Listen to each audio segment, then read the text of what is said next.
சமூக ஊடகங்களின் பயன்பாடு மற்றும் செல்வாக்குடன் தொடர்புடையவை உட்பட பள்ளிகளில் ஒழுக்கம் மற்றும் பாதுகாப்பு பிரச்சினைகளை தீர்க்க அரசாங்கம் உறுதியான நடவடிக்கை எடுக்க வேண்டும் என்று பிரதமர் டதஸ்ரீ அன்வார் இப்ராஹிம் வலியுறுத்தியுள்ளார். பள்ளிகளில் ஒழுக்கம் மற்றும் பாதுகாப்பு குறித்து இன்று அல்லது நாளை நடைபெறும் அமைச்சரவை கூட்டத்தில் விவாதிக்கப்பட்டு உடனடியாக செயல்படுத்தக்கூடிய நடவடிக்கைகளை அடையாளம் காணப்படும் என்று அன்வார் தெரிவித்தார்.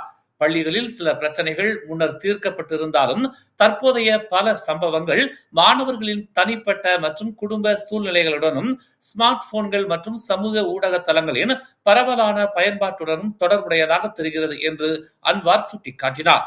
இந்த பிரச்சனை குறித்து விரைவில் ஒரு கூட்டம் நடத்தப்படும் என்று அவர் கூறினார்.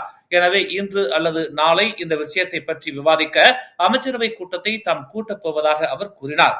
அரசாங்கம் உறுதியான நடவடிக்கை எடுக்க வேண்டும் என்று அவர் இன்று நிதி அமைச்சின் மாதாந்திர கூட்டத்தில் கலந்து கொண்ட பிறகு செய்தியாளர்களிடம் இதனை தெரிவித்தார். இந்த நடவடிக்கைகள் பல்வேறு எதிர்வினைகளை ஏற்படுத்தினாலும் மாணவர் ஒழுக்கம் மற்றும் பாதுகாப்பில் அரசாங்கம் சமரசம் செய்ய முடியாது என்று அன்வார் மேலும் கூறினார். உறுதியான நடவடிக்கை அவசியம். இந்த பிரச்சனைகள் தொடர அனுமதிக்க முடியாது.